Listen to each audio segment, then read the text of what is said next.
everything was a jungle. Like, we have no idea how to make money. We have no idea how to hire. We have no idea where to find advisors, mentors. Like, all these things are absolute, like, uncertainties.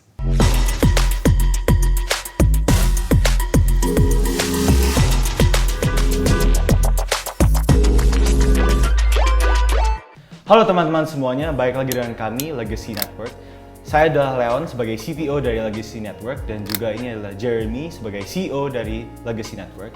Dan pada podcast kali ini kami kedatangan seorang tamu spesial yaitu Kak Levana Sani. Beliau adalah co-founder dari Nalagenetics dan ia juga masuk dalam list Forbes 30 Under 30. Right.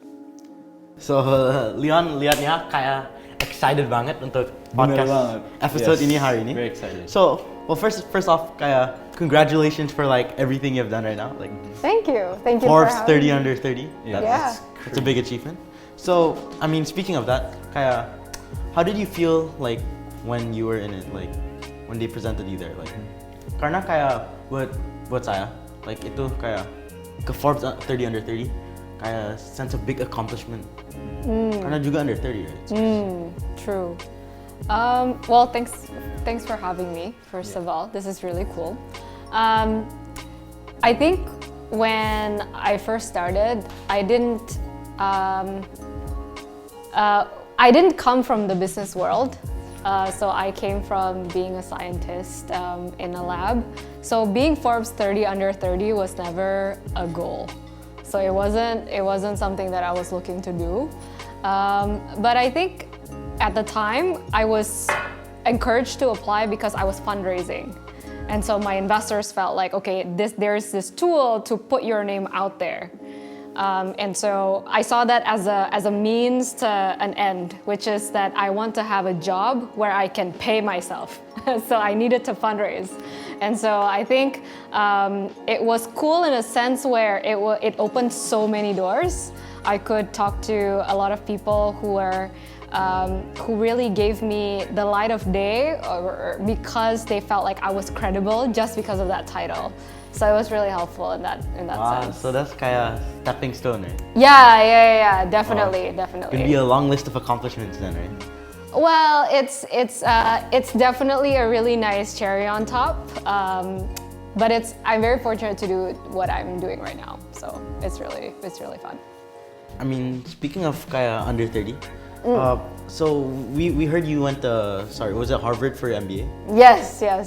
Like, for us, kaya membangun company like kayak gini, like it's very risky, sangat risky dan difficult, especially if like you're already dari like university and very big, right? Yeah. It's already like you can get a stable job, the company just climb up the ladders. Yeah. What made you decide that you wanted to take like this massive risk in kaya creating Nalagenetics instead of going in a stable path?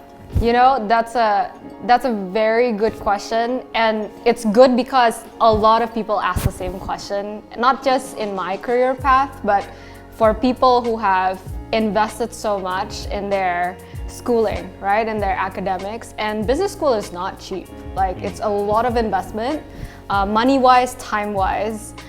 They're always looking to see what's the return on investment at the other side. I think first of all, I was very lucky that, you know, I didn't have to pay out of pocket for business school. I had enough support, and there was scholarships and all that stuff that really helped me. So when I applied, my biggest understanding of what business was a tool to make change. It was a way to create an organization that was sustainable, that could live an idea or outlive the person. Jadi this organization can live beyond this person. So when I went to business school, I wanted to see what it takes to actually do that. And so I didn't see it as a return on investment of going to business school itself. So that was maybe my naive self when I was applying in college. So I was a college student, I didn't know much. But you know, when I went to business school and I saw a lot of my friends perginya ke consulting, banking, private equity, these are like high paying jobs, and people who are, you know, really looking for the top of the top, right? Like the most competitive field. And I felt like that wasn't the place that I felt like I could contribute the most. So I felt like my love for science and this exposure for business, I felt like I could contribute in another field, and it happened to be Nalagenetics was the right vehicle because I had people around me that I could learn from the most gitu. Jadi because I felt like I could contribute, because I felt like there was lifelong learning with my co-founders, then I decided Nalagenetics was the right path. And if it doesn't work out, then I'll apply for a consulting job or a banking job or whatever. So it's like it's not a rush to me. So then I felt like I wanted to try something new. Yeah. I mean, kaya if like exploring like more about like kaya college. Like I understand that you went to kaya college yang kompetisinya like banyak banget, like lots of smart people there. Like I think like when I talk to other people, a lot of people lihat kaya business school as kaya metaphor for like, or just like an omen on like how you'll perform in like the real business world. Like if you don't do well in business school, you won't do well there. Like kaya that's how a lot of people think, at least. Yeah. So do you think it's like, what are your thoughts on essentially that phrase? Again, a really awesome question. I can tell you already spoke to a lot of people who went to business school, but I think it cannot be more far apart than the reality going to business school. Think about it. Business school is the most curated, the best people in the world in a cohort of 900 whatever class, and you basically have a schedule that is tailored from 8 a.m. to basically your midnight. You already have it planned.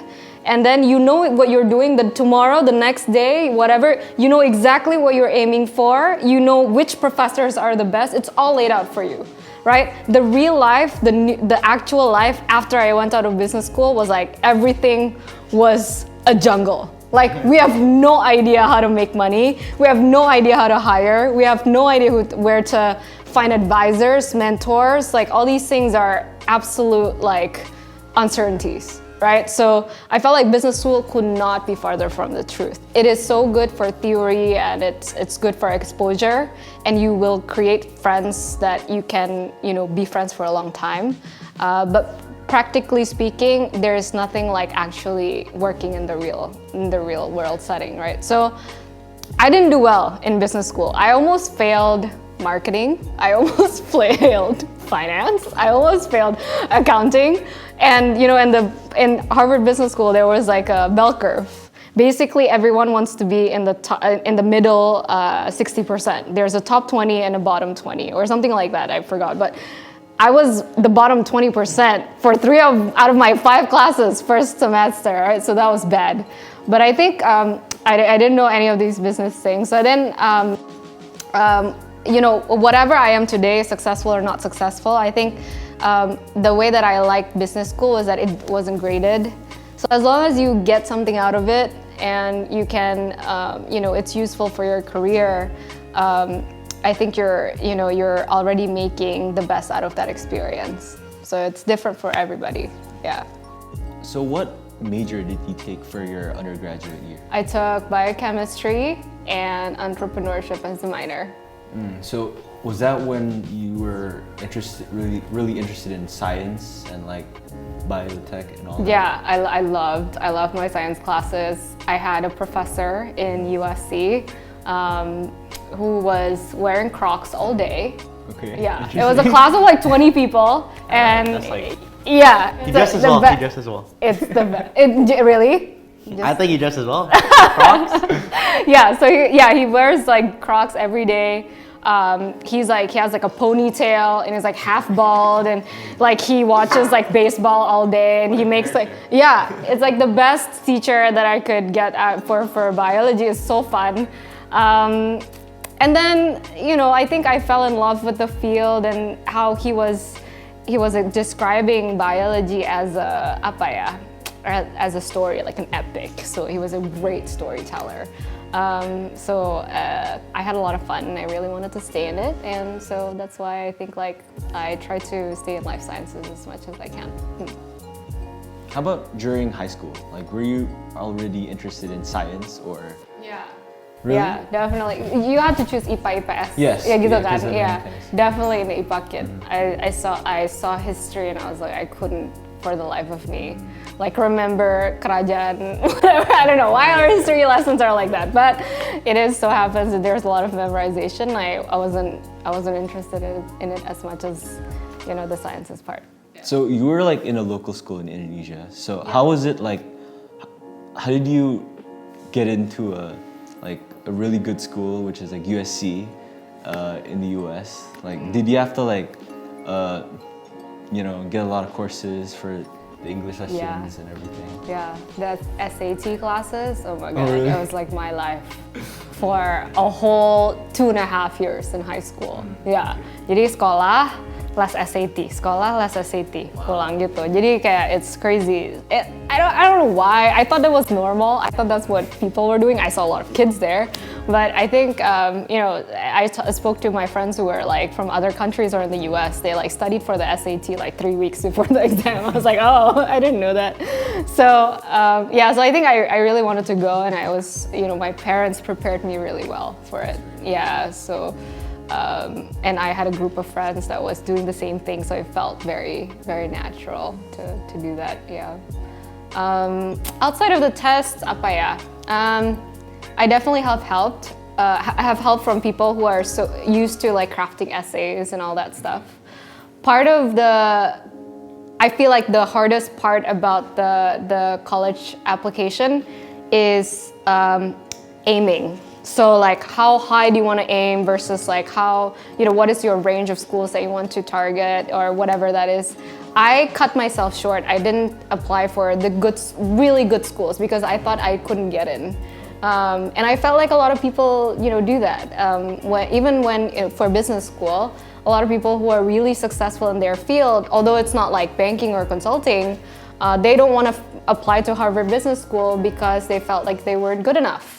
And so just because it's not like well known, right, the industry or something like that. So I think the hardest part is really seeing what students from that school feels like, and then finding similarities to make yourself confident enough to, okay, you know what, I can actually apply. So things like summer school is really helpful. So some colleges have summer programs, I think, that you can interact with like other applicants. I feel like that's really helpful. College counselor, kalau local school tapi nggak ada kan? Iya kan, iya makanya ada just. I mean, kayak growing up as like an IPA kid and going into business, it's like two very different things. You don't learn about chemicals in business. You're not like combining stuff in business. How's the transition from like mixing and matching chemicals, learning about biology, molecular whatever, into business, into the art of, what shall I say, making money. Yeah, the art of making money. Yeah, I think it is very different, but when you're in two very different fields, you try as hard as possible to try to see the similarities. So what I find in my field to be concept to hold on to and to feel at home in business is this idea of iteration. Because when we're in a startup, did you guys read the book 0 to 1 by? No. Okay, it's a really good book. You guys should check it. And then this book basically says that any good business knows how to iterate, which is like they set a hypothesis, they design an experiment, they run an A/B testing, and then they evaluate the data, and then they make a decision. It sounds very similar to any science project, right? That's what science is, and that's what how academia is actually built on. So I found that concept, if I held through to it, I actually belong in the business world because I know how to do this, I know how to do the other stuff. And then maybe the KPI for one is like a new discovery, but the KPI for business is money. It's slightly different, but the process is slightly there, yeah. And then the other parts is very different, but. So moving on, I feel like, so the company you've essentially co-founded, it's in a very new field, right? Very, very small industry, right? Very not yet it's still developing, right? It's brand new, right? Yes. Correct me if I'm wrong. Like, how do you see the future of this industry? Where do you see it going? Yeah, it is new but not new in the same time. It's a $10 billion industry, pharmacogenomics itself. Wow, 10 yeah, but majority of the, but you know how these market sizing goes. We don't, it's from nowhere. But it's, I think the what's most exciting to me is like when you go to a doctor and they ask for your blood test or if you've taken any medications or what your medical history is. Our company believes that your genetic information should be a core question that every single doctor should know. So when you go to a doctor, they ask you for your blood type, yes? That blood type information arguably is as important as your genetic information, or genetic information is as important as the blood type, because you don't need it every day, but when you do need it, it's probably life-saving, right? So how do we package information that is as complex as your genetic information, but make it as ubiquitous as your blood type? So that's our goal. How do we make it as cheap, as accessible, as integratable to as many healthcare systems as possible? So I'm very bullish, but I am very biased. I think that everyone will be doing a genetic testing or personalized medicine in the future. So very excited about that future. Did you have like a role model like when you were younger? Ooh, role models are hard. I think I used to, and then I got disappointed. And I was like, really? oh, why did that? Okay, my first role model was Elizabeth Holmes. So it's like, I got really disappointed. So I was calling my friend, no, this is like, this girl is like the future, you know, whatever. And then I think a lot of people. Yeah. Oh, so wrong, so far off. You know, it was crazy seeing the story unravel like that, seeing your hero from that to whatever, you know, being convicted, right? So I did have a role model. I think my approach to role models now is very different, which is that I think role models are based on ideals, but humans are not ideal. So the lesson that I took from that whole, you know, obsession was to take what you can learn from as many people as possible. So it doesn't have to be, you know, the most successful person, but you can see someone who's, you know, like one of the doctors that we work with, for example, has excellent patient engagement skills, to the point that this person can read someone's aura, apparently. But she's our best performing doctor, you know, in Indonesia. Yeah, it's so interesting. And then, you know, I obviously don't really care, you know, like maybe I don't completely agree with the whole aura thing. Maybe she was, you know, explaining it. I was putting my scientist hat on. I was like, that's not measurable. That's impossible. But, you know, she's my role model for being able to connect with the patient so much so that she can feel their energy. That's insane, right? So just a small example of the many, many other role models that you know, that I probably look up to. Yeah. Did you have like a mentor when you were younger? Or like How someone young? who tried to guide you like through your career when you were like probably like in your high school year or even college? Yeah, high school maybe. My mom for sure is she's a very accomplished lady in my mind. So I felt like, okay, like I can, you know, my bars of accomplishment is already pretty high. So throughout high school, I saw that, and I saw probably like I had a really good math teacher. Oh my gosh, I love that teacher. So he used to have pop quizzes, and I love his pop quizzes because it's like some really interesting stuff. Like, okay, like one of the pop quizzes was like, why if you turn a ballpoint around, a pen around, the ink doesn't fall.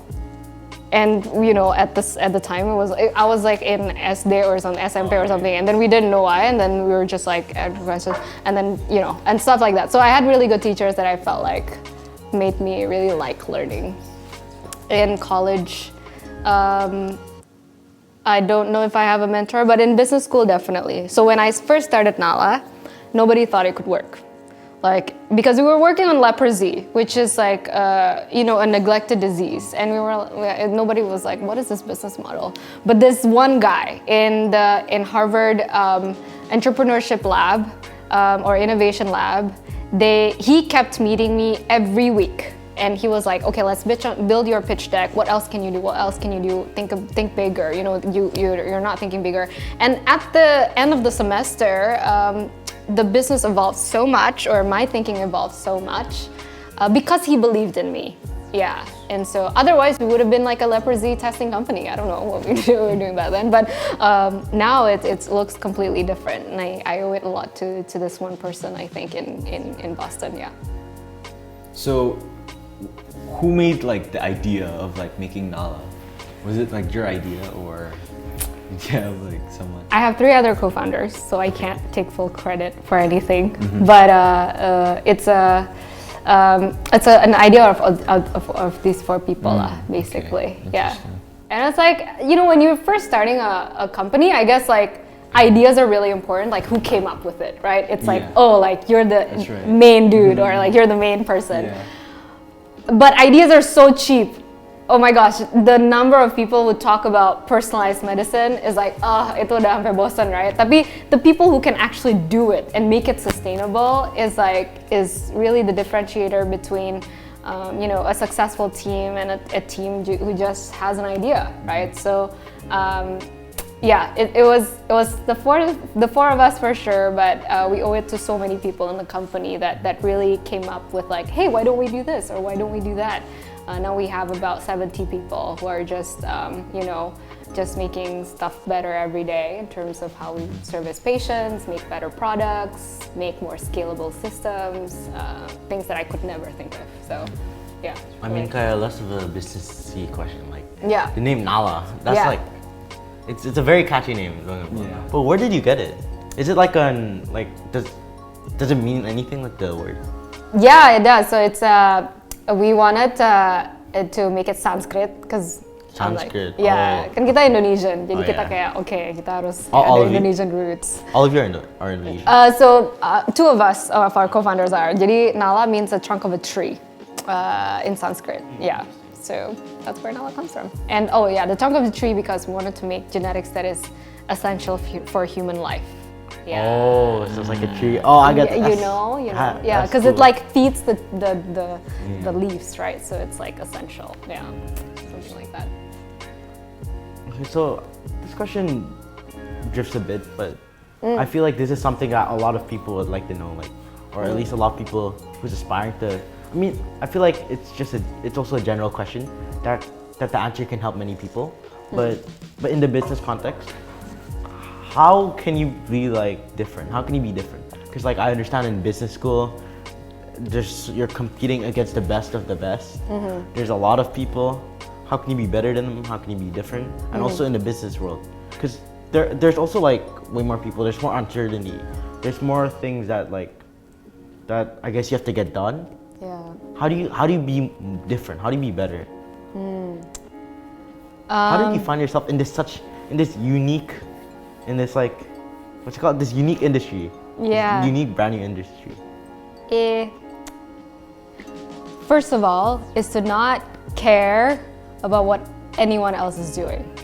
Because the moment you care, this is why like I'm probably not so active in social media.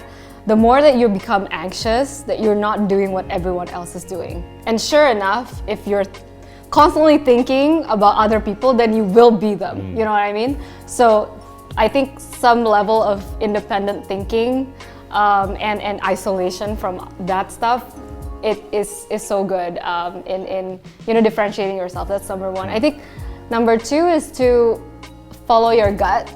I learned this so late. I thought there was the right way to do something all the time. And so, but there is never a good way. I mean, after school, you get good grades, and then that's literally the last time there is one good answer in life. everything else is gonna be, probably not black and white. And trusting your own values, if you have supporting parents, you have a good upbringing, and you have a good value system, trusting your gut feeling, I think is a really important thing. And not just trusting it, but acting upon it. So for example, if I used to feel like, oh, maybe we should do this, tapi I never really gave it a real chance. So, jadi I entertain, but I never really, for example, built a whole lab. So when we first started out, we wanted to be a software company. So genetic interpretation software, or like a kit. We just basically, work with other people. Basically, we don't want to build our own lab because it doesn't feel like it's necessary. But my gut feeling said, oh, maybe we should. But business sense wise, it's so hard to calculate ROI when you're early on. But I think trusting gut feeling, making everyone come together into an office, blah, blah, blah, eventually became the right decision, although it was so hard to quantify. That's just like maybe later on, but in the beginning when we were trying, me trying to be my own person, that was one of the really good tips that I got as well. So those two things, not care too much about what other people think, and really give your gut feeling a real fighting chances at, and really materializing. Another question, like I think this applies a lot, like during perhaps like college, high school. Like, I mean, I feel like it applies actually in any point of time in life. Like, I mean, sometimes everyone loses motivation. How do you get it back? How do you, like, if you like lose your spark, how do you like bring it back? Spark, yeah. I don't know. I think like when you're an adult, you have to pay the bills.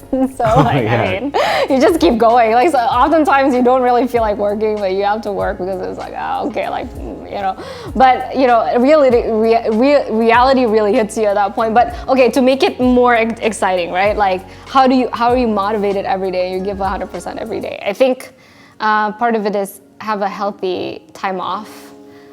Some people are really good at focusing on one thing at a time. I'm the type of person that probably benefits from doing 2 projects at a time, so I can switch contexts and make it fresh for whatever reason, right? So I invest on small projects on the side, on F&B like projects or whatever, just because it's fun to see, a new dim sum opening and what is the business model or a new dim sum shop, right? Compared to like genetic testing all the time, it's like, oh man. So I like that, and that keeps it fresh. The second part is really, I think, exercise. So physical activity is so important, I think, because if you don't eat well, if you don't sleep well, if you don't work out or exercise well, you will get burned out, for sure. It's just like you just lack the endorphins, the everything in your body that really makes you keep going. So is this like the scientific advice? Oh yeah, absolutely. Wow. 100%. Yeah. There's so many like the scientific answer. Yeah, for sure. I can go down to the molecular level why this works, and there's so many papers that says this, but trust me, it works. Like, I think people who are very balanced in life. This is why Jeff Bezos is so jacked now. He's jacked. He's super jacked. Have you seen? Dude, Elon Musk, yeah. Like Elon he was he was like a scrawny guy, but now he's like super jacked and super fit, right? Elon? Yeah. So this is why I feel like, physical fitness They are goes hand in personalities. hand. I mean, yeah. They're all rounders Exactly. as we would say. It is really helpful, I feel like, to keep going.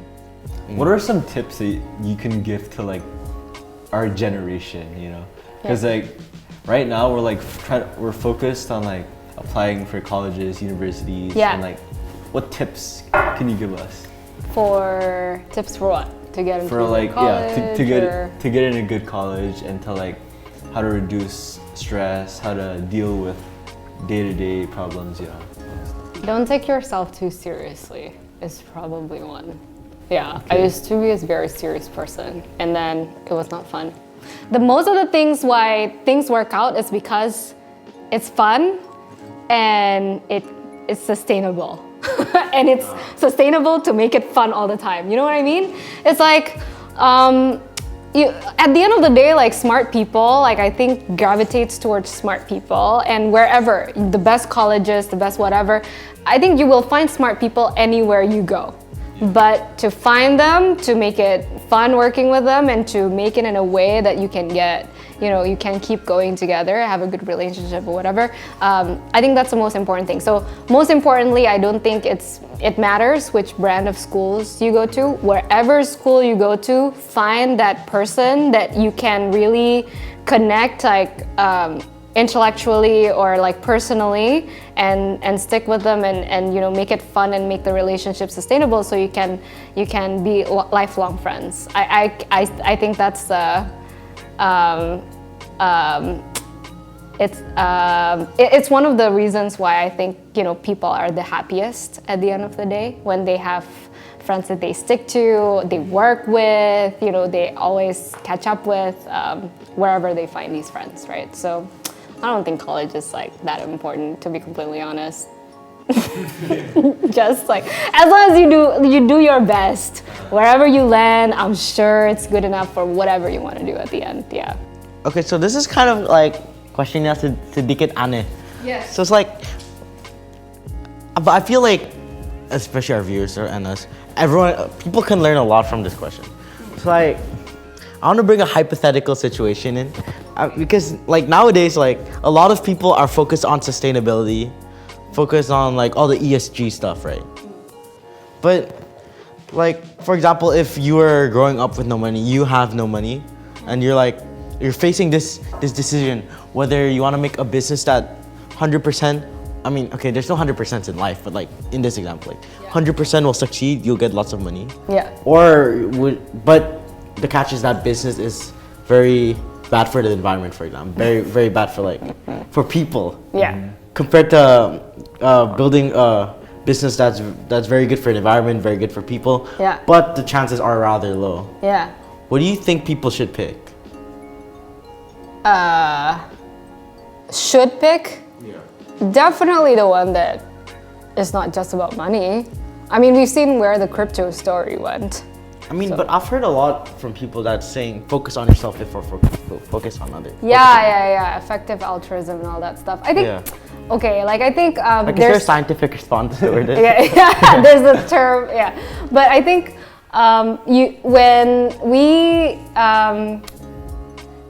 okay, I think a lot of people really focus on doing well and then doing good afterwards is absolutely fine. It's like everyone has their main priorities in life. They have to take care of their parents. They want to build a family. So, like I think monetary or financial, independence is really important to them. Absolutely, right? That's what they need to take care of. Then that's what they need to take care of. But I've seen, I think in the past 10 years, like how startups were built, where it's really, go, like,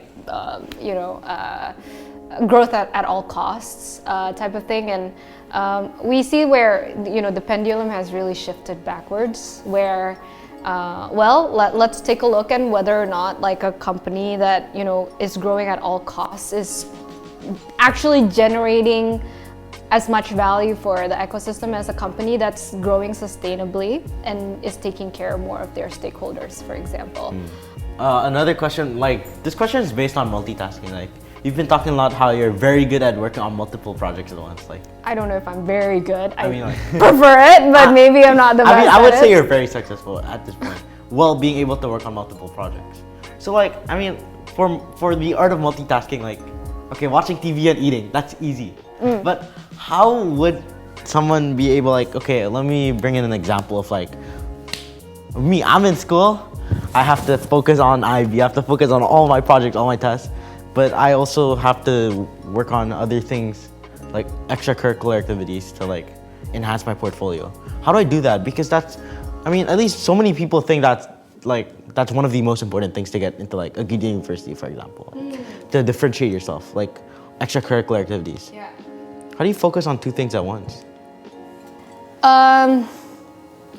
Is to not do it at the same time. When you're doing your homework, do your homework 100% of the time for 2 hours. And then you play, I don't know, what sports do you play? I mean, I mean, I did a variety of sports. Tennis. I used to do swimming. Right. Football. Right. I mean, now I'm more into lifting weights. Damn. Okay. I think that's all I did. That's a lot. Yeah. What do they call the sport? I used to like bike a lot. Oh, okay. Okay. But when you're playing tennis, you're like so focused on beating yeah. your opponent. You know what I mean? Yep. So I think that's the key. Like I think you just you don't diversify, but when you're doing something, you give it like 100%. But that doesn't mean like you can calculate math formulations when you're playing tennis. Like probably not a good. Like probably. That sounds a bit yeah. difficult. Yeah, that sounds mighty difficult. But yeah, that applies to like everything. I think don't. To dedicate at one point, a very focused time for one thing probably, and the other thing is to not, spread yourself too thin. Like if you're okay, I don't know how you manage to do like so many sports, but I mean, I'm not anymore. Of course, okay. Like, for example, you focus on 2 sport. seasons, like 2 sports and like different seasons, right? That's it. Like that's the maximum that you can do because you want to be really good at them. So I think there's a maximum to the multitasking thing. Yeah. I mean, my next question is it's a bit of a contrast from Leon's mentor questions. Yeah. Do you think it's important to have a rival? Because I feel like a lot of people like rivals, like enemies, they help like it's motivation, it's drive to help the person to achieve more for the person to beat them. Yeah. Do you think that's important? Is there like a point where it's very unhealthy for you? It is probably, but I can't lie. I have done that before. Like kaya, and it's I don't know if it's a rival, more like, oh, this is what a picture of success looks like, and this is so attainable. I feel like I can get there, and then you go to the next and the next and the next. So it's like different from like the boxer's mentality. So like I don't know if it's like a boxer's mentality, but it's like just a way of thinking. Like if you get punched, if you go down, you go back up and hit them harder. Yeah. Is that what you mean? Okay. Like it's less of a. I see what you mean. I don't know. I really don't like fighting or like competing, right? Like I hate competing. Because so that's why I feel like I choose an industry that's quite niche, is because I don't like competing with like other people. I like to go at it with my own pace. I think it's helpful to do that once in a while, not too often, because then you start comparing different things. There might be so many different reasons why this person is slightly ahead of you or is ahead of you or whatever reason. It's helpful to focus yourself, but it's not helpful to be so obsessed about, probably having this person as your ultimate rival.